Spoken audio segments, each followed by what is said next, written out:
Le roi, Amis de l'ONG Africa Top Santé, bonjour. Nous parlons aujourd'hui de cette plante qu'on appelle Cassia alata. Le Cassia alata est une plante à feuilles vertes et à fleurs jaunes. Quelles sont les vertus de cette plante? Cette plante a plusieurs vertus, mais aujourd'hui, nous allons nous appesantir sur seulement une vertu, un seul traitement.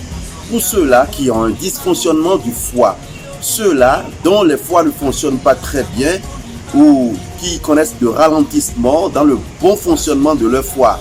Vous savez, en temps normal, une personne doit se mettre à l'aise, c'est-à-dire aller à la selle au moins une fois par jour. Et là encore, il faut contrôler la capacité d'évacuer, sa capacité à évacuer, à se mettre à l'aise. Si les selles sont dures, ça veut dire que nous avons mangé quelque chose qui n'a pas permis au foie de fonctionner normalement. Et si nous passons déjà 2 jours, 3 jours sans faire les selles, c'est que le foie ne fonctionne plus correctement. Et qu'est-ce qu'il faut faire dans ce temps, dans ce moment, qu'est-ce qu'il faut faire? Nous proposons pour vous ce matin le Cassia alata. Le Cassia alata peut corriger les problèmes liés au foie. Comment procéder?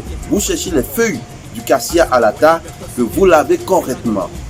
Vous lavez correctement les feuilles du Cassia alata et vous y ajoutez du citron ordinaire. Vous lavez correctement les citrons ordinaires et vous les ajoutez, vous les découpez en 2 morceaux et vous mettez ça sur les feuilles dans une marmite. Déjà, vous y ajoutez de l'eau et vous préparez. Vous avez 2 possibilités d'appliquer cette recette-là. Soit vous mettez ça au feu, vous préparez, soit vous mettez ça dans un récipient, vous mettez les feuilles découpées déjà, les feuilles bien lavées déjà avec les citrons découpés, citrons ordinaires bien sûr, découpés déjà dans un récipient. Et là, vous chauffez de l'eau à 100 degrés et vous baissez là-dessus et vous fermez, vous attendez au moins 2 heures du temps. Vous commencez par prendre pour les adultes un grand verre matin, un grand verre le soir. Et pour les enfants, vous prenez un petit verre matin, un petit verre le soir. Et quand on parle d'enfants, c'est au moins 1 an. Merci.